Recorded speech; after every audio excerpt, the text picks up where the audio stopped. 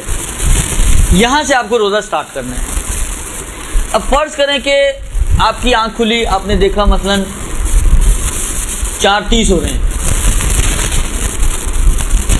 اب آپ نے جلدی جلدی 2 لقمے کھانا شروع کی اور پانی کا گلاس پینا شروع کیا. ابھی لقمہ چبا رہی تھی کہ اذان ہو گئی مثلا. آج بے ہوش، آج نیند، آنکھ کھل گئی اس کی مؤذن کی، اس نے اذان دے دی. درست. اب یہ لقمہ آپ کے منہ میں ہے، اذان وہاں ہو گئی، یعنی وقت داخل ہو چکا ہے. اب کیا کرنا ہے اس لقمے پر؟ جو آ گیا سو آ گیا، روکو مت آنے دو، یا نہیں نکالنا پڑے گا؟ نکالنا پڑے گا، کیونکہ طلوع فجر کے بعد سمجھیں آپ کی حلق سے نیچے ممنوع ہو گیا کہ کچھ آپ داخل کریں. اب چاہے منہ میں آیا ہوا ہی داخل کریں، یہ آپ کا روزہ باطل ہو جائے گا. بعض لوگ کہتے ہیں جی اسراف ہو جائے گا. اب ساری دین تو یہیں پر ہی آ جاتا ہے نا، اسے ایک لقمے کے اندر چھپ کے سمایا ہوا ہے دین، کہ جی اسراف ہو جائے گا اور یہ ہو جائے گا اور وہ ہو جائے گا اور گنہگار ہو جائیں گے. پتہ نہیں اس سے علاوہ کتنے اسراف کرتے ہو، کوئی حساب کتاب ہی نہ ہو. ہمارے تو وضو غسل ہی ماشاءاللہ اسراف سے پورے ہوتے ہیں، اس کا کوئی حساب کتاب ہی نہیں ہے. لیکن وہ ایک لقمہ بس اسراف نہ ہونے پائے، اندر ڈال دیا، لقمہ اندر روزہ باہر. یہ یاد رکھیں آپ. روزہ چلا جائے گا، آپ کا روزہ باطل ہو جائے گا، روزہ آپ کا بچنے والا نہیں ہے. چاہے آپ جتنے بھی اچھی نیک نیتی کے ساتھ اس کو کھائیں، روزہ آپ کا باطل ہو جائے گا. اور اس روزے کی آپ کو قضا بھی کرنی پڑے گی، اور جان بوجھ کے اگر کر رہے ہیں تو کفارہ بھی دینا پڑے گا. لہذا جیسے ہی طلوع فجر ہو، آپ کو فوری طور پر اس لقمے کو جو آپ کے منہ میں ہے، یا وہ پانی کا گھونٹ جو بھی آپ کے منہ کی حد تک یہ اندر نہیں گیا، اس کو آپ کو باہر نکالنا ہوگا. بلکہ یہ یقین حاصل کرنے کے لیے کہ جو طلوع فجر کا ایکوریٹ ٹائم ہے اس وقت آپ روزے سے تھیں، واجب ہے کہ آپ کچھ دیر پہلے اپنے روزے کو بند کریں. اب یہ کتنی دیر پہلے بند کرنا ہے، اس کا شریعت نے کوئی کرائٹیریا نہیں دیا. دیکھیں یہ جو کچھ دیر پہلے آپ روزہ بند کریے تو یہ کچھ دیر پیچھے کیوں آ رہی ہیں؟ یہ پیچھے آ رہی ہیں تاکہ آپ کو یقین حاصل ہو جائے کہ جب روزے کا ایکچوئل وقت شروع ہوا تھا تو آپ روزے سے تھیں. یقین حاصل کرنے کے لیے آپ پیچھے آ رہی ہیں. تو اب اس کا معیار یہی ہے کہ جتنا پیچھے آنے سے آپ کو یقین آتا ہو. منٹوں میں اس کو نہیں بیان کیا جا سکتا، کوئی کرائٹیریا نہیں دیا جا سکتا. یعنی میں ایسے افراد کو جانتا ہوں جو بعض اوقات پونے گھنٹے کی احتیاط کرتے ہیں. پونا گھنٹہ، اچھا شروع میں تو شاید کرنا آسان ہوتا ہے بند کرنے میں، لیکن کھولتے وقت پونا گھنٹہ احتیاط کرنا، جب کھجوریں ساتھ ہاتھ میں لے کے انسان جس کہتے ہیں آن یور مارکس بیٹھا ہوا ہوتا ہے، ادھر اذان ہو ادھر شروع ہو جائے، مشکل ہوتا ہے. مگر پونا گھنٹہ ان کو یقین ہی نہیں آتا. تو اصل کرائٹیریا یہ ہے کہ اتنا آپ نے پیچھے اور اتنا آپ نے آگے بھی جانا ہے. یہی بات غروب کی طرف بھی ہے، آگے اور پیچھے اتنا ہونا ہے کہ جس سے آپ کو یقین حاصل ہو جائے کہ آپ نے ذمہ داری پوری کر لی ہے.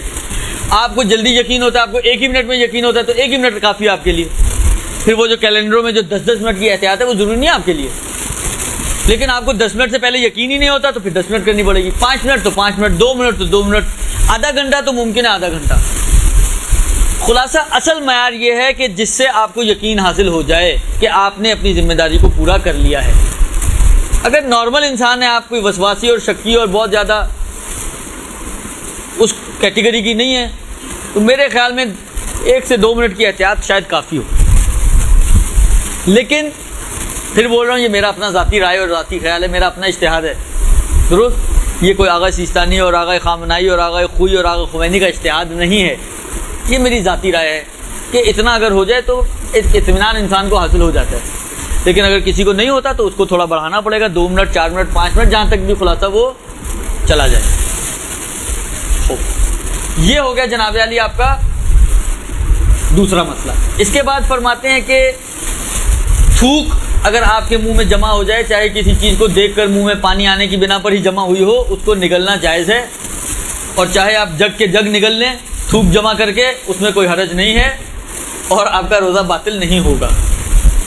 البتہ بلغم آغا سیستانی نے احتیاط مستحب لگائی ہے، آغا خوئی اور آغا خمینی اگر منہ میں آ جائے تو فرماتے ہیں کہ احتیاط واجب یہ ہے کہ اسے نہ نگلا جائے، اس کو پھینک دیا جائے، لیکن کیونکہ اگر سیستانی کی احتیاط مستحب ہے تو ادھر ایک گنجائش ہے رجوع کرنے کی، تو اگر منہ کے اندر بھی کوئی مثلا نماز کی حالت میں بار بار تو مشکل ہوتا ہے تو وہ نگلنا چاہے تو رجوع کر کے نگل سکتا ہے۔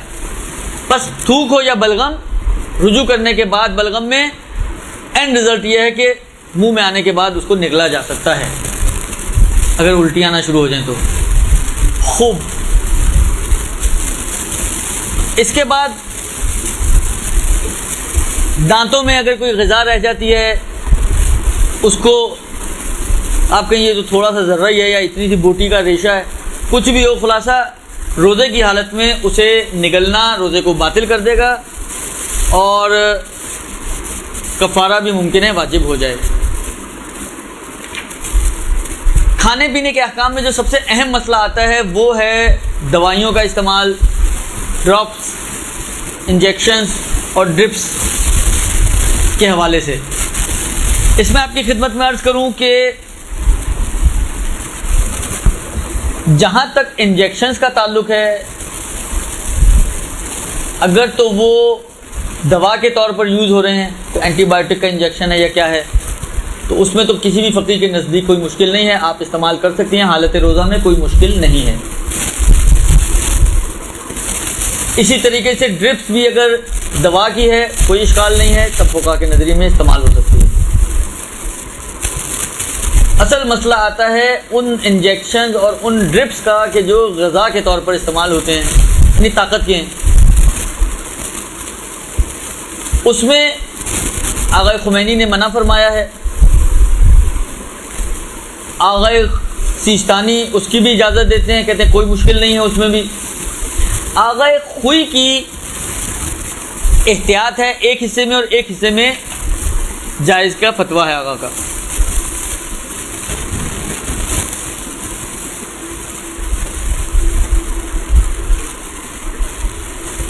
اچھا، آغا خمینی کی احتیاط واجب ہے اس غذا والے انجیکشنز اور ڈرپس میں، احتیاط واجب ہے امام خمینی کی۔ آغا سیستانی کا چاہے انجیکشنز اور ڈرپس طاقت کے ہوں، غذا کے ہوں، چاہے دوا کے ہوں، دونوں صورتوں میں فتویٰ ہے کہ جائز ہے استعمال حالت روزہ میں۔ یہ دو ہو گئے۔ امام آغا خوئی فرماتے ہیں کہ اگر تو یہ طاقت کے جو ڈرپس وغیرہ ہیں، اگر یہ ایسی ہیں کہ ان کو استعمال کرنے سے آپ کی بھوک اور پیاس کا احساس بالکل ہی ختم ہو جاتا ہے، تب تو احتیاط واجب یہ ہے کہ استعمال نہ کیے جائیں، نہیں امام خمینی جیسا مسئلہ۔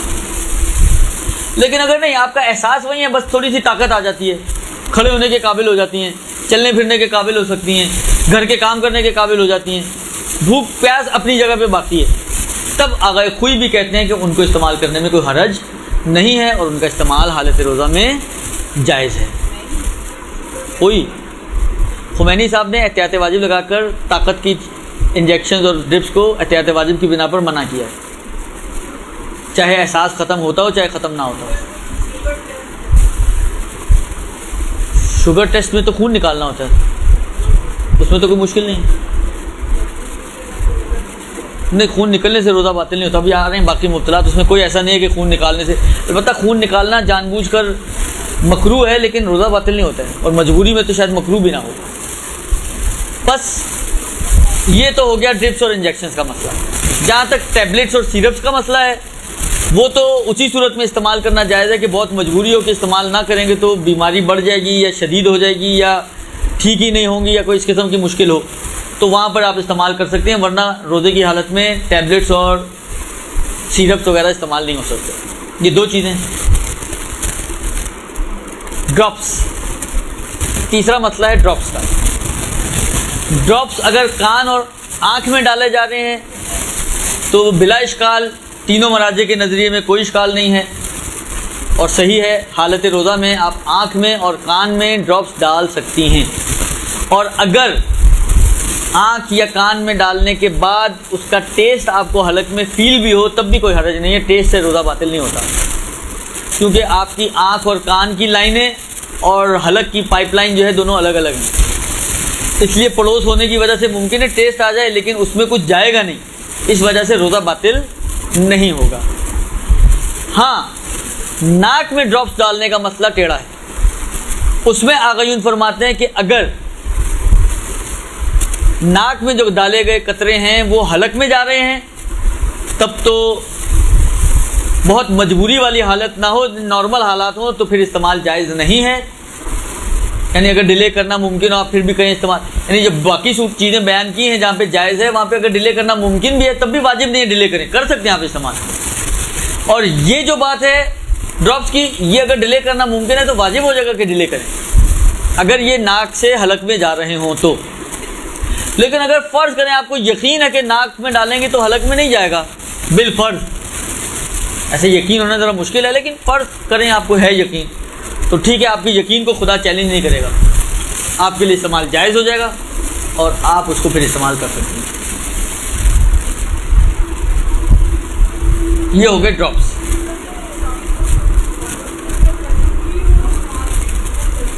کیا چیز ڈراپس اگر بہت مجبوری ہے کہ اس کے بغیر وہی والی بات ہے بہت زیادہ زحمت اور مشقت ہو جائے گی، ناقابل برداشت زحمت ہو جائے گی، یا بیماری بڑھ جائے گی، یا سانس ہی نہیں لے پائیں گی، کوئی ایسی مشکل ہو سکتی ہے تو ڈالے جا سکتے ہیں.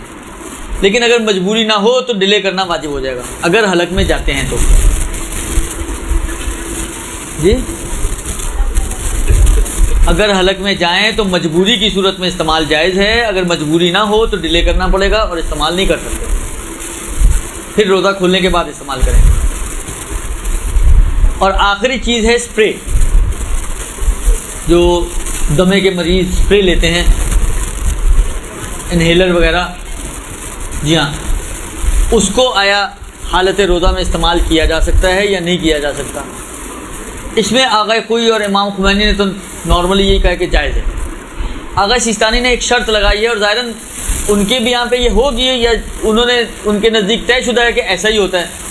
آغا سیستانی نے شرط یہ لگائی ہے کہ اگر یہ اسپرے وغیرہ جو ہے جو آپ لے رہے ہیں انہیلر یا اسپرے منہ سے لے رہی ہیں وہ اگر پھیپھڑوں میں جا رہا ہے، حلق میں نہیں جا رہا، معدے میں نہیں جا رہا بلکہ پھیپھڑوں میں جا رہا ہے کہ نارملی پھیپھڑوں ہی کے لیے ہوتا ہے. ظاہری بات ہے سانس کا تعلق آپ کے معدے سے نہیں ہے، سانس کا تعلق آپ کے پھیپھڑوں سے ہے، کیونکہ اگر سانس کا تعلق معدے سے ہونے لگے تو افطار کے بعد ہم میں سے کسی کا سانس ہی نہ نکلے،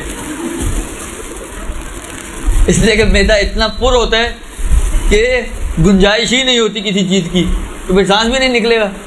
تو اس کا تعلق جو یہ سب سے بڑی دلیل ہے کہ سانس چلتا رہتا ہے ہمارا، اس لیے کہ اس کا تعلق پھیپھڑے سے. تو اگر یہ اسپرے آپ کا پھیپھڑے میں جا رہا ہے کہ جیسے کہ نارملی ایسا ہی ہوتا ہے تب تو کوئی حرج نہیں ہے، اس کو استعمال کیا جا سکتا ہے. لیکن اگر معدے میں جا رہا ہے تو پھر منع کرتے ہیں آغا سیستانی. تو میں نے کہا نا میرا اندازہ یہ کہ آغا خوئی اور آغا خمینی سے اگر پوچھیں تو کہیں گے وہ بھی یہی، لیکن ان کا خیال یہی ہے کہ یہ معدے ہی میں پھیپھڑے ہی میں جاتا ہے، تو اس وجہ سے انہوں نے اس کی تفصیلات میں نہیں پڑے ہوں گے اور انہوں نے سیدھا سیدھا کہہ دیا کہ جائز ہے. ساری دوائیں آپ کی کور ہو گئیں؟ درست ہو اتنا بلائیں گی آپ لوگ مجھے تو سو جائیں، ابھی 3:30 ہوئے ہیں بھائی. آدھے گھنٹے بعد مؤذن والا حال ہوگا میرا.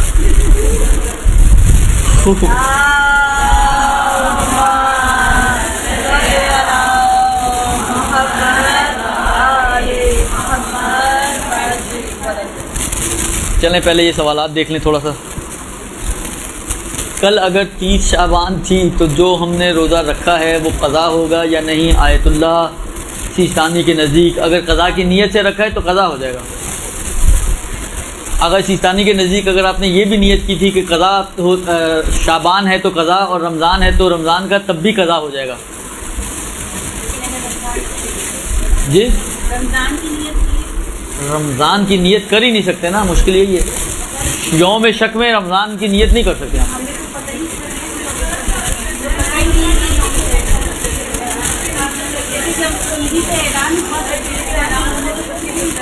خوب اگر آپ کو اطمینان تھا کہ رمضان ہے اور آپ نے رمضان کی نیت کی ہے تو رمضان اگر نہیں ثابت ہو سکا بعد میں تب قضا تو کاؤنٹ نہیں ہوگا، وہ ایک مستقل روزے کا شاید ثواب مل جائے گا انشاءاللہ۔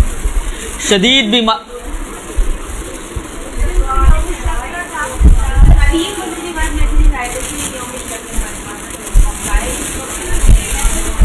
آپ تو پورا کر لیا نا، اور احتیاط اسی میں کہ اس کو قضا بھی کاؤنٹ نہ کریں، اور رمضان اگر بعد میں کہیں پتہ چلے آپ کو مثلا 28 پہ چاند ہو گیا تو پتہ چلے گا کہ اس کا مطلب ہے شروع میں گڑبڑ ہوئی ہے، تو پھر اس وقت آپ کے یہ کام آ جائے گا انشاءاللہ۔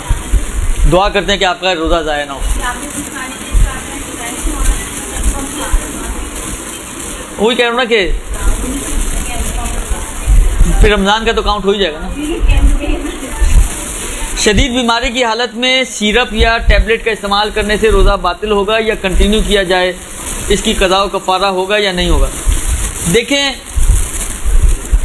شدید بیماری کی صورت میں اگر آپ نے روزہ رکھا ہے روزہ تو باطل ہو جائے گا، لیکن بہت سارے موارد ایسے ہیں کہ رمضان میں یہ مسئلہ آتا ہے کہ رمضان کے احترام کی خاطر باقی دن اپنے آپ کو روزے سے ہی سمجھیں، جتنی ضرورت تھی اتنی اگر آپ نے استعمال کر لے تو باقی دن احتیاط کریں، قضا ہوگی، کفارہ نہیں ہوگا۔ کیا ٹینک کے غبار سے روزہ باطل ہو جاتا ہے؟ ٹینک کا کون سا غبار ہوتا ہے؟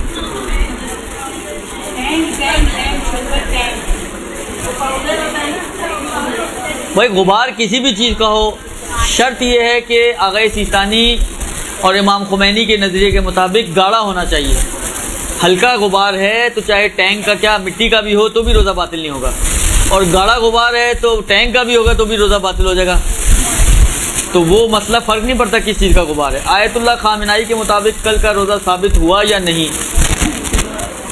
آغا خامنائی کے مطابق دیکھیں دو چیزیں ہیں، اگر تو ان کے مسئلے کو دیکھا جائے تو نہیں ہوا، اور اگر ہم دوسری جہات کو دیکھیں تو ممکن ہے کوئی کہے کہ جی ہو گیا، کیونکہ ان کا مسئلہ بھی افق والا مسئلہ ہے۔ آغا خامنائی کا مسئلہ بھی افق والا مسئلہ ہے، وہی آغا خامنائی، آغا سیستانی اور آغا خمینی تینوں کا مسئلہ ایک جیسا ہے، اور افق والے مسئلے کے مطابق یا تو آپ کے اپنے شہر میں نظر آئے یا کسی ایسے شہر میں نظر آئے جس شہر کا اور آپ کے شہر کا افق ایک ہو۔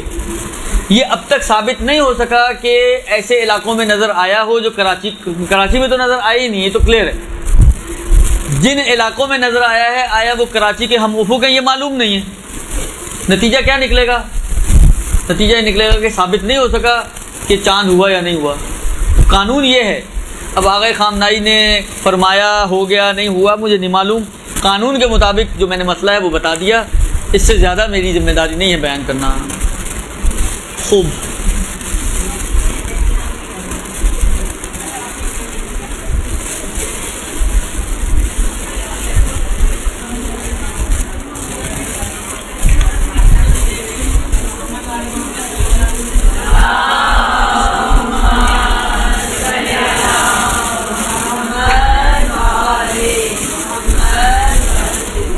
سوال یہ ہے کہ خواتین کے مجبوری کے روزے جب چھٹتے ہیں تو دن میں کھا پی سکتے ہیں یا کھانے پینے سے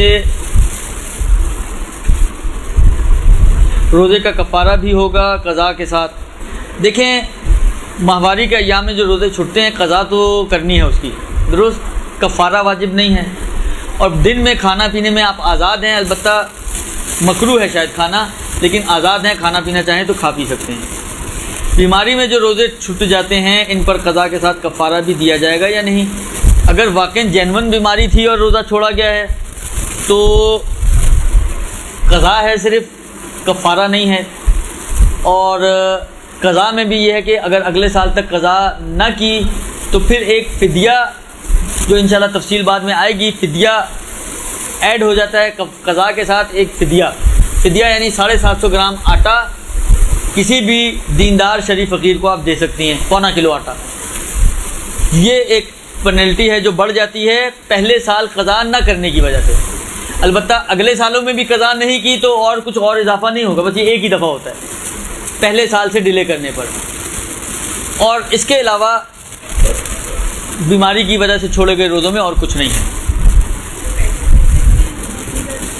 دیکھیں، پیسے صرف ایک صورت میں دے سکتے ہیں، وہ یہ کہ سامنے والا امانت دار ہو، آپ اس کو امین بنائیں کہ وہ آپ کی طرف سے آٹا لے کے قبول کر لے، یعنی آپ کی وکالت میں آٹا خریدے اور آپ قبول کر لے. اگر وہ آپ اس کو پیسے دیں گی، وہ آٹے کی بجائے مثلا فرض کریں مثلا دوائی میں خرچ کر لیا، اس نے بچوں کی فیسیں دے دیں، اس نے یہ کر دیا وہ کر دیا، تو یہ کافی نہیں ہوگا. اس لیے سیف سائڈ یہ ہے کہ آپ آٹا لے کے دیں. ہاں آپ نے لے کے دے دیا آٹا، اس نے جا کے دکاندار کو بیچ کے پیسے لے لیے، تو اس میں کوئی حرج نہیں ہے، وہ کر سکتا ہے. یعنی اس کے لیے آٹا کھانا واجب نہیں ہے، آپ کے لیے آٹا دینا واجب ہے صرف. درست. لہٰذا وہ آٹے کو بیچ کے کیش لے کے اپنی دوسری ضروریات میں خرچ کر لے تو کوئی حرج نہیں، اس کے لیے بھی جائز ہے اور آپ کی ذمہ داری بھی پوری ہو جائے گی.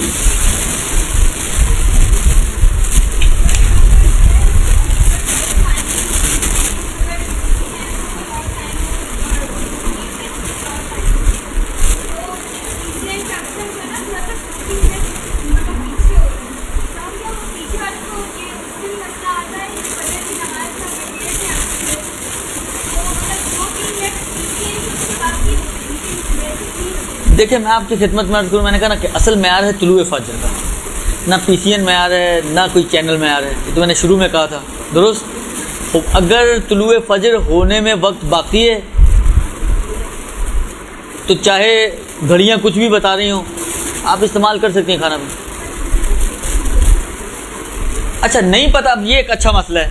یہاں پر اب ایک سوال، فرض کریں کہ مجھے نہیں کنفرم ہو رہا کہ طلوع فجر ہوا یا نہیں ہوا. اب چینل میں وہی والی بات ہے، بقول ان کے کوئی 2 منٹ آگے، کوئی 2 منٹ پیچھے، کوئی 4 منٹ آگے، کوئی 4 منٹ پیچھے. ایسا گھڑیاں بھی ان کی ایک جیسی نہیں ہوتی.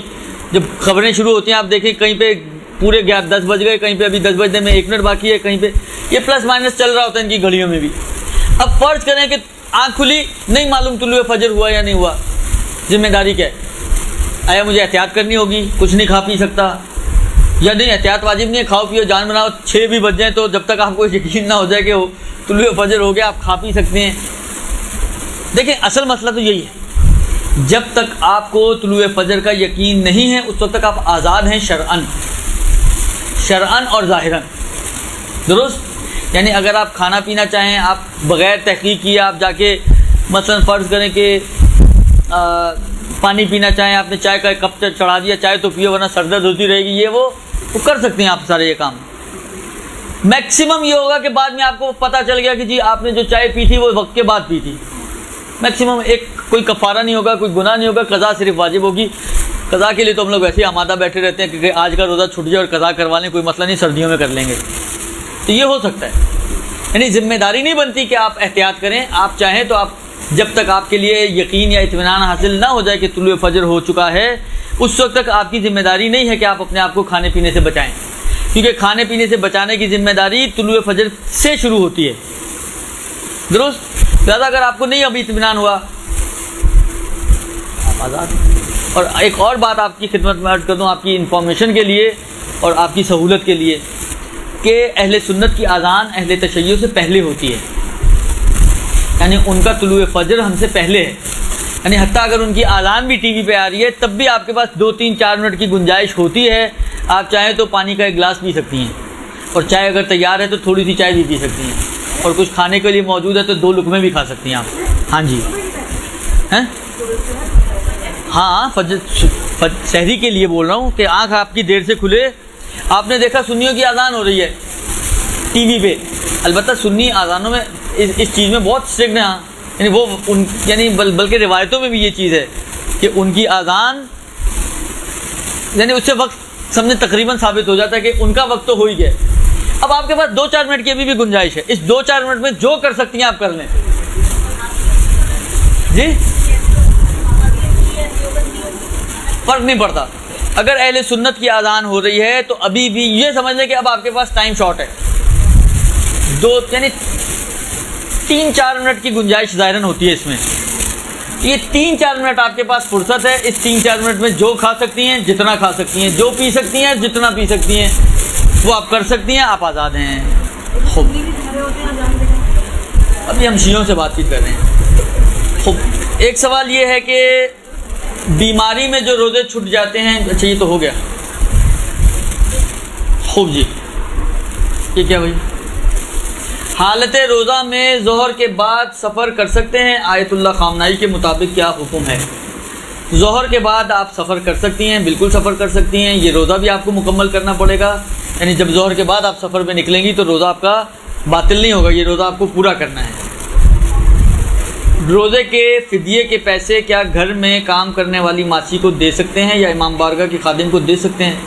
دیکھیں، میں نے عرض کیا کہ فدیہ کسی ایسے شخص کو دینا ہے کہ جس میں ایک تو یہ کہ وہ فقیر شرعی ہو، نیڈی ہو، اور ماسیاں عام طور پہ نیڈی تو ہوتی ہیں۔ دوسرے یہ ہے کہ دیندار ہو، کھلم کھلا گناہ نہ کرتا ہو، اور ماسیاں عام طور پہ ماشاءاللہ محجبات تو ہوتی نہیں ہیں، یا اگر باہر محجبات ہیں، باہر نقاب ڈال کر آتی ہیں تو اندر آتے ہی سارا وہ گھر کے مرد محرم ہوتے ہیں ان کے لیے شاید۔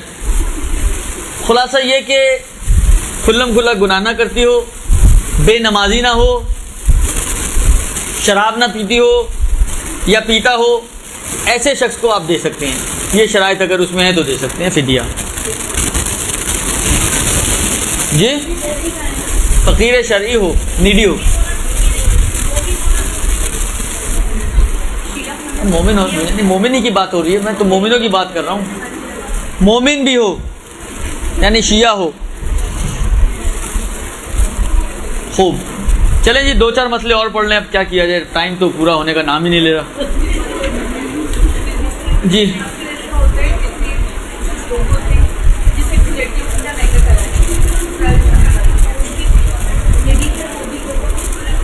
اب دیکھیں، یہ تو مسئلہ آپ قصر کے روزے کی بات کریں، ابھی تو ہم کھانے پینے کی بات کر رہے ہیں، ابھی کھلانا پلانا ہے کچھ تو بات کریں۔ عرض خدمت یہ ہے، اب ان کا سوال ہے، میں جواب دے دوں۔ انہوں نے پوچھا یہ ہے کہ میکہ فرض کریں اسلام آباد میں ہے، سسرال کراچی میں ہے، یا برعکس کر لیں، سسرال اسلام آباد میں ہے، میکہ کراچی میں ہے، تو یہ خواتین یا بچیاں جب آتی جاتی ہیں تو ان کے روزے وغیرہ یا نماز کا کیا مسئلہ ہوگا؟ دیکھیں، میں آپ کی خدمت میں عرض کروں کہ یہ ڈیپینڈ کرتا ہے اس بچی کی نیت پہ، اس خاتون کی نیت پہ، کہ آیا مثلا فرض کریں جب وہ رخصت ہو رہی تھی اپنے سسرال کی طرف جا رہی تھی تو آیا اس نے یہ قصد کیا تھا کہ اب کراچی کو رہنے کے لیے میں چھوڑ رہی ہوں، بالکل ترک کر دی ہوں، آج کے بعد سے میرا وطن نہیں ہے، یہ آج سے میرا وطن میرا سسرال ہے۔ البتہ آج کی بچیاں کم یہ کرتی ہیں کام، درست، کہ پرانے زمانے کی بچیاں تو کرتی ہوں گی، لیکن آج کی بچیاں تو پہلے دن ہی خناس لے کر گھستی ہیں سسرال میں، تو ہے تو مشکل کام، لیکن بالفرض فرض المحال لیس بمحال، اگر کسی نے ایسا کوئی قصد و ارادہ کیا ہے تو پھر تو جو اس کا میکے والا شہر ہے وہ ختم، اب اس کا سسرال والا شہر اس کا وطن ہے، لہذا اگر وہ میکے میں 10 دن یا اس سے زیادہ رکے گی تو اس کی نمازیں اور روزے ہوں گے اور نماز پوری ہوگی، اور اگر 10 دن یا اس سے کم رک رہی ہے تو اس کی نماز قصر ہوگی اور روزہ اس پر ساقط ہو جائے گا۔ یہ اس صورت میں کہ اگر اس نے قصد کیا ہے۔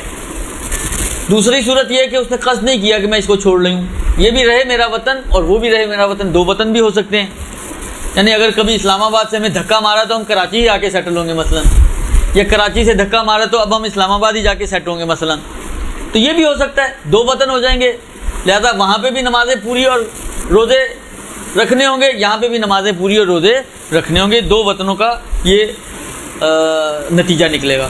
اب یہ آپ کے اوپر ڈیپینڈ کرتا ہے کہ آپ نے کیا قصد و ارادہ کیا تھا۔ فجر کی اذان اہل تشیع کی پہلے ہو تو یہ اور اہل سنت کی بعد میں، دیکھیں میں نے جو فقہی مسئلہ ہے، فقہی نقطہ نگاہ سے اہل سنت کی پہلے ہونی چاہیے اور اہل تشیع کی بعد میں ہونی چاہیے۔ اب اگر اہل سنت کا مولوی کہیں کھانے پینے میں مصروف ہو اور شیعوں کے بعد اذان دے تو اس میں ہمارا کوئی قصور تو نہیں ہے، لہذا وہ جانے، اس کا کام جانے۔ یہ ایک مغرب کی اذان ان کی پہلے ہوتی ہے اور اہل تشیع کی بعد میں، یہ صحیح ہے، ایسا ہی ہے۔ یہ فجر میں بھی ایسا ہی ہے، کیونکہ یہ لوگ صبح کاذب پہ فجر کو مانتے ہیں اور ہم لوگ صبح صادق پہ فجر کو مانتے ہیں، اس لیے ڈفرینس آ جاتا ہے۔ فقہ جعفریہ کا فجر کا وقت اہل سنت سے پہلے ہوتا ہے یا یہ بتا تو دیا آپ، یہ تو پہلے بھی پڑھا چکا ہوں، لیکن اس میں مکس ہے نا، مکس پلیٹ ہے، یہ چاٹ ہے، چاٹ۔ عرض خدمت یہ ہے کہ یہ فجر کا وقت، یہ تو بتایا، ابھی تو بتایا میں نے کہ جی قاعدتاً اہل سنت کی فجر ہم سے پہلے ہوتی ہے فقہی نقطہ نگاہ سے۔ اذان کب ہو رہی ہے مجھے اس سے کوئی سروکار نہیں ہے، فقہاً ان کی نماز کا وقت ہماری نماز کے وقت سے پہلے ہے، ہماری نماز کا وقت ان کی نماز کے وقت کے بعد میں ہے۔ یہ فجر میں بھی ہے اور یہ مغرب میں بھی ہے، صرف ظہر ایسی ہے کہ جس میں ہمارا وقت کامن ہے، دونوں کا زوال ہے۔ پھر عصر میں پھر الگ الگ ہو جاتے ہیں ہم، کہ عصر ہماری ظہر کے فوراً بعد سے شروع ہو جاتی ہے اور ان کی عصر کے وقت پہ شروع ہوتی ہے۔ صرف ایک ظہر ہے جس میں ہمارا اتفاق ہے باقی اختلافات جاری ہیں اور جاری رہیں گے، الا ان کے یا ہم سنی ہو جائیں یا وہ شیعہ ہو جائیں، اور نہ ہم سنی ہوں گے نہ وہ شیعہ ہوں گے، لہذا یہ جاری رہیں گے الا یوم القیامہ۔ خوب جی، دوسرا مبطلات مبطلات روزہ، اور دیکھ لیں حالت کیا ہو چکی ہے۔ دوسرا مبطل روزہ اور تیسرا مبطل روزہ یہ جنسیات سے تعلق رکھتے ہیں، جماع یعنی ازدواجی تعلقات کو قائم کرنا۔ اب اس کی کچھ تفصیلات ہیں، کچھ اس کے بعد والا ٹاپک ہے حرام طریقے سے اپنی منی خارج کرنا، ان کی تفصیلات آپ خود دیکھ لیجیے گا، یہ مناسب موقع نہیں ہے کہ اس کو یوں بیان کیا جائے۔ چوتھی چیز جو روزے کو باطل کرتی ہے وہ ہے خدا، رسول اور ائمہ سے جھوٹی بات کو منسوب کرنا۔ اب یہاں پر میں آپ کا تھوڑا سا وقت لوں، اور شاید ممکن ہے یہ آج مطلب یہیں پورا ہو جائے۔ اس سے پہلے اگر شدید پیاس کی وجہ سے ظہر کے بعد روزہ توڑ دیا گیا ہو تو کیا اس کا کفارہ بھی دینا ہوگا، اور کیا پیاس ناقابل برداشت ہونے کی وجہ سے روزہ توڑ دیں تو کیا وہ گناہ کا ہو؟ اگر واقعی ناقابل برداشت ہو، ایسی کہ اگر اب پیاسی رہی تو سمجھیں یا تو نقصان ہو جائے گا یا ہم ہی گئے، تو جائز ہے آپ اس حد تک جس سے آپ کی جان یا آپ کے نقصان کا جو خوف ہے وہ دور ہو جائے، اتنا پانی آپ پی سکتی ہیں، گنہگار بھی نہیں ہوں گی اور کفارہ بھی واجب نہیں ہوگا، لیکن روزہ ٹوٹ جائے گا۔ باقی دن آپ کو روزہ باطل کرنے والی چیزوں سے اجتناب کرنا ہوگا اور اس روزے کو بھی مکمل کرنا ہوگا، اور اس کی بعد میں قضا بھی کرنی ہوگی، لیکن گنہگار نہیں ہوں گے اگر واقعی یہی صورتحال ہے جو لکھی ہوئی ہے۔ اب یہ آپ کو اپنے اور اپنے خدا کو حاضر ناظر جانتے ہوئے طے کرنی ہے، درست؟ اچھا، جھوٹی بات منسوب کرنا، جھوٹ کسے کہتے ہیں؟ جھوٹ کی تعریف کیا ہے؟ جو سچ نہ ہو۔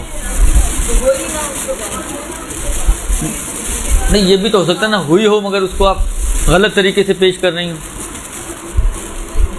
مثلا قتل تو ہوا ہے، چاقو اس نے پیٹ میں مارا تھا، آپ نے کہا اس نے اس کی گردن اڑا دی،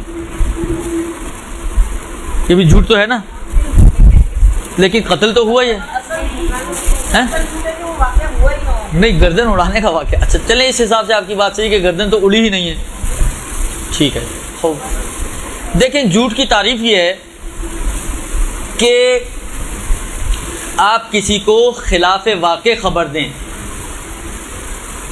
کہ ان کی تعبیر بہتر ہے ویسے جو انہوں نے کی ہے تعبیر، کہ ایک ایسی چیز کی خبر دیں کہ جو یا تو ہوئی نہ ہو یا جیسی ہوئی ہے ویسی خبر نہیں دے رہی ہیں آپ، درست؟ خلاف واقع یعنی جیسا ہوا ہے بے عین ہی ویسے کوٹ کریں تو یہ سچ ہو جائے گا، لیکن اگر ویسے ہی کوٹ نہ کریں یا وہی والی بات ہے کچھ ہوا نہیں اور آپ نے کچھ بنا دیا تو یہ کہلاتا ہے جھوٹ، درست؟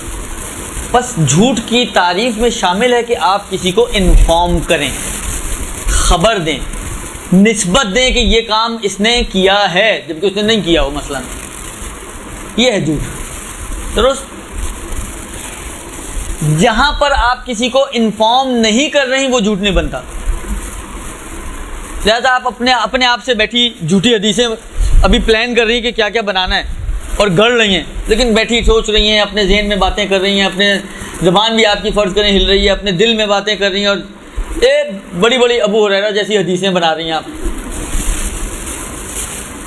آپ نے سوچا اس نے کہا تھا جس نے اکے کا پیاز مکے میں کھایا اس پہ جنت واجب ہو گئی، اب آپ کیا چیز بیچتی ہیں؟ آپ نے کہا مکھنے بیچتی ہوں میں، تو چلو مکھنوں کے اوپر کوئی حدیث بناؤ، اللہ آپ کچھ بھی، لیکن آپ کسی کو انفارم نہیں کر رہی ہیں تو یہ جھوٹ نہیں بنے گا۔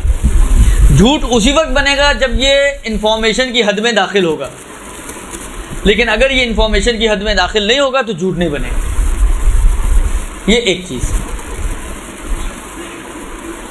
دوسری چیز یہ ہے کہ آپ اب جو روزے کے مسئلے کے اعتبار سے اس کی بات کر رہا ہوں کہ آپ ایک یقینی اور قطعی نسبت دیں خدا، رسول یا ائمہ علیہ السلام کی طرف کسی بھی چیز کی، اور یہ نسبت کسی کے لیے بیان بھی کر رہے ہو، چاہے لکھ کے، چاہے بول کے، چاہے اشارے سے، کیونکہ جھوٹ اسی وقت بنے گا کہ جب آپ خبر دیں گی نا، جب تک آپ خبر نہیں دیں گی تو جھوٹ ہی نہیں بنے گا۔ لہذا اگر آپ کسی بھی چیز کی ایک نسبت خدا، رسول یا ائمہ علیہ السلام کی طرف دیتی ہیں اور پھر اسے آگے فارورڈ کرتی ہیں کسی بھی ذریعے سے، تو یہ بنے گا جھوٹ، اور یہ حرام بھی ہے اور روزے کو بھی باطل کر دیتا ہے اگر جان بوجھ کر اور اختیاری طور پر کیا گیا ہو۔ بلکہ اگر آپ لوگوں نے شہید دستہ غیب شیرازی کی کتاب گناہان کبیرہ کا مطالعہ کیا ہو، نہ کیا ہو تو اب جا کے کر لیجئے گا۔ اس میں جو جھوٹ کا ٹاپک انہوں نے بیان کیا تو اس میں بعض روایتیں انتہائی شدید اور انتہائی سخت روایتیں بیان کی ہیں اس کے عذاب کے حوالے سے۔ تو مثلا فرض کریں کہ اگر کوئی شخص جھوٹ بولتا ہے تو گویا ایسا ہے کہ اس نے 70 مرتبہ اپنی ماں کے ساتھ خانہ کعبہ میں زنا کیا ہو مثلا، نعوذ باللہ۔ اور پھر یہ روایتیں وغیرہ بیان کرنے کے بعد آغا دستغیب نے یا خود یا کسی کے کوٹنگ ہے، مجھے یاد نہیں ایگزیکٹلی، ایک نتیجہ دیا ہے۔ کہتے ہیں نتیجہ یہ ہے کہ ممکن ہے ہم یہ کہیں کہ یہ روایتیں جو اتنی شدید عذاب کی بات کر رہی ہیں، ان سے مراد وہ جھوٹ ہو کہ جو نبی، رسول اور ائمہ کی نسبت ہے۔ اما فرض کریں آپ گھر پہنچی، لیٹ ہو گئیں، آپ نے کہا جی وین والا لیٹ آیا تھا، اللہ اس کا گناہ ہے تو یہ بھی گناہ ہے کبیرہ، لیکن اس کا عذاب اتنا شدید نہیں ہے کہ 70 مرتبہ خدا نہ خواستہ قضا و قضا۔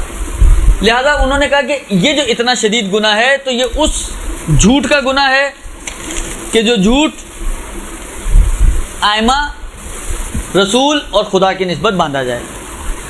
تو اب آپ خود سوچ لیں، جھوٹ خود گناہ کبیرہ، اس کے اپنے مراتب، اس میں سب سے شدید اور بدتر یہ والا جھوٹ ہے کہ عذاب بھی انتہائی شدید اور سخت، اور اثرات بھی یہ کہ آپ کے روزے کو بھی باطل کر دیتا ہے۔ درست؟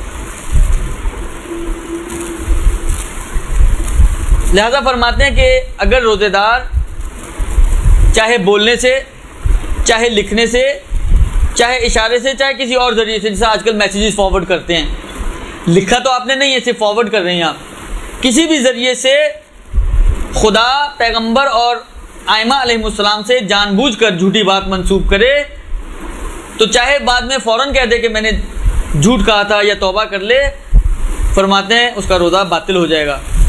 البتہ امام خمینی فتویٰ دیتے ہیں روزے کے باطل ہونے کا، آغا خوئی کا بھی فتویٰ ہے روزہ باطل ہونے کا، اور آغا سیستانی احتیاط لازم کی بنا پر روزے کو باطل سمجھتے ہیں۔ اچھا دیکھیں، خدا تو ایک ہی ہے، لہذا وہ تو کامن ہے، اس لیے اس میں تو کوئی مشکل نہیں ہے۔ رسول ہمارے پاس 1,24,000 انبیاء ہیں، آخری رسول اس میں تو قطعی طور پر ختمی مرتبت سے نسبت ہو تو باطل ہے ہی ہے۔ باقی انبیاء کا کیا حکم ہوگا؟ یہ ایک آپ نے سنی ہوگی شاید، روایتوں میں ہے کہ ہر نبی کے جانشین ہوتے ہیں۔ بعض روایتوں میں تو یوں ہے کہ جس طرح پیغمبر کے 12 جانشین ہیں تو ہر نبی کے 12 جانشین ہوا کرتے تھے۔ اعلیٰ یہ جو باقی انبیاء کے جانشین ہیں، پیغمبر کے جانشین ائمہ، ان کا تو بتا دیا کہ روزہ باطل ہو جاتا ہے۔ باقی انبیاء ایک، ان کے جانشین 2، اور تیسرا جناب زہرا سلام اللہ علیہ 3۔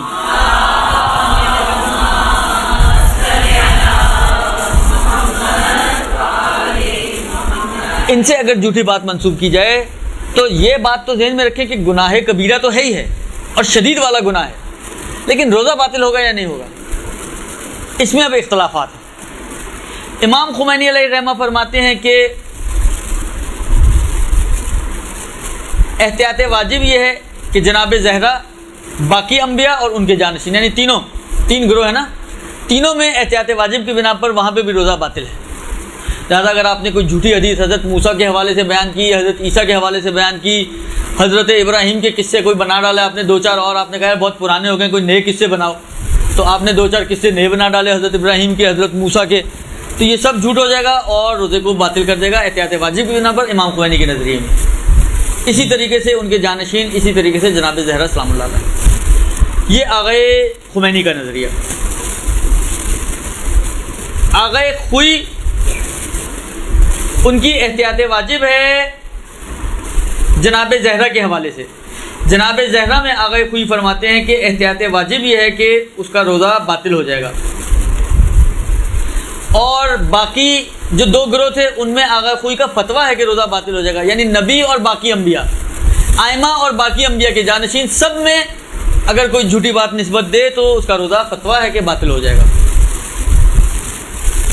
یہ ہو گئے دو نظریے۔ آغا سیستانی تینوں گروہ میں احتیاط مستحب کے قائل ہیں، آغا خمینی تینوں گروہ میں احتیاط واجب کے قائل، آغا سیستانی تینوں گروہ میں احتیاط مستحب کے قائل، یعنی تینوں گروہ میں روزے کو باطل نہیں سمجھتے، لیکن احتیاط کو بہتر سمجھتے ہیں، یعنی اس روزے کو بھی پورا کریں اور احتیاطاً قضا بھی کریں، یہ بہتر ہے لیکن واجب نہیں ہے، درست۔ اور آغا خوئی نے جناب زہرا میں احتیاط واجب اور باقی میں فتویٰ دیا ہے کہ ان کا روزہ باطل ہو جائے گا۔ یہ ہو گیا جھوٹ باندھنے کا مسئلہ۔ اب اس سے پہلے یہ ایک سوال دیکھ لوں کیا ہے جناب، کفارہ یا فدیہ شروع میں دینا چاہیے، درمیانہ ہفتہ، آخر، سادات کو دینا، غیر سادات کو بھی دے سکتے ہیں؟ ایک تو سوال یہ ہے، دیکھیں کفارہ تو رمضان ختم ہونے کے، یعنی اگر تو مثلا فرض کریں میں نے کل کا روزہ توڑ دیا جان بوجھ کے، کفارہ واجب ہو گیا، میں آج کل کے روزے کا کفارہ دے سکتا ہوں، کوئی مشکل نہیں ہے اس میں، کفارے میں تو کوئی مشکل نہیں ہے، جب آپ کا دل چاہے آپ دے سکتی ہیں، شروع میں، آخر میں، انتا توڑنے کے بعد، ایڈوانس میں نہیں دے سکتی، درست، توڑنے کے بعد دیا جائے گا۔ جہاں تک فدیے کا تعلق ہے، بیماری کے علاوہ اگر کسی وجہ سے فدیہ آپ پر واجب ہوا ہے تو وہ فوراً دیا جا سکتا ہے، جہاں وہ سبب وجود میں آیا وہیں آپ اس کا فدیہ بھی ساتھ دے سکتی ہیں۔ مثلا فرض کریں ایک فیڈنگ مدر ہے جو مضر ہونے کی وجہ سے، ضرر ہونے کی وجہ سے دودھ پلا رہی ہے، لہذا روزے نہیں رکھ رہی، تو وہ ہر دن کا ہر روز دے سکتی ہے فدیہ، کوئی مشکل نہیں ہے۔ صرف بیماری والی صورت میں آقا نے فرمایا ہے کہ وہ سال جب اگلے سال رمضان آئے تو اس موقع پر پچھلے سال کا فدیہ دیا جائے، بیماری والی صورت میں۔ یہ تو ہو گیا پہلا سوال۔ دوسرا سوال یہ ہے کہ مخصوص ایام میں جو روزے چھٹ جاتے ہیں ان کو اگلے سال تک اگر مکمل نہ کیا جائے تو اس کا کفارہ ہوگا، تو جواب دیا میں نے، تعجب ہے آپ لوگ کس طرح سنتے ہیں، روزے سے ہیں، حق رکھتے ہیں آپ لوگ، لیکن بالآخر میں بھی روزے سے ہوں، یہ بھی ذہن میں رکھیں۔ عرض خدمت یہ ہے کہ وہ روزے جو عادت کے ایام میں چھٹے ہیں ان روزوں کی قضا واجب ہے اگر سال تک۔ اب پہلا سوال تو یہ کہ کیا پہلے سال تک ان کو مکمل کرنا واجب ہے یا واجب نہیں ہے؟ صرف امام خمینی ہیں جو ضروری سمجھتے ہیں کہ پہلے سال ختم ہو، یعنی اگلا رمضان آنے سے پہلے ان کی قضا کر لو، واجب ہے۔ باقی آغا خوئی اور آغا سیستانی واجب نہیں سمجھتے ہیں، یہ کلیئر؟ اب واجب تھا اور آپ نے نہیں رکھے، واجب نہیں تھا اس لیے آپ نے نہیں رکھے، اگر پہلے سال سے ڈیلے ہو گئے تو ایک فدیہ آپ پر اضافی ہو جائے گا، بس یہ ہے صرف مسئلہ۔ اب 2 سال 4 سال اور نہیں رکھے تو کوئی مشکل نہیں ہے، فدیہ ایک ہی رہے گا، وہ ملٹی پلائی نہیں ہوگا۔ ہاں اگر آپ نے پہلے ہی سال رکھ لیے تو پھر فدیہ نہیں آئے گا۔ بس ماہواری کے روزے جو چھٹے ہیں کفارہ ان پر واجب نہیں ہے، صرف فدیہ اس صورت میں واجب ہے کہ اگر پہلے سال مکمل ہونے تک اگر ان روزوں کی قضا نہ کی گئی اور ڈیلے ہو گئی قضا تو پھر اس کا فدیہ ایک یعنی وہی 1.25 کلو آٹا دینا پڑے گا۔ خوب جی 4 بج گئے، چلیں جی ان کے کہنے پہ میں اپنی گھڑی کو چھپا لیتا ہوں اور ان کے کہنے پہ بھروسہ کرتے ہوئے کلاس کو ہم ہاں میری پہ بھی 5 منٹ باقی ہیں اس لیے وہی صحیح ہے۔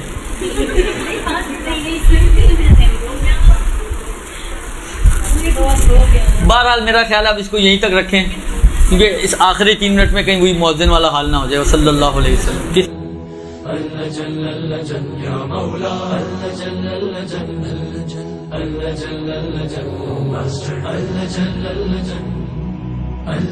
يا صاحب السماء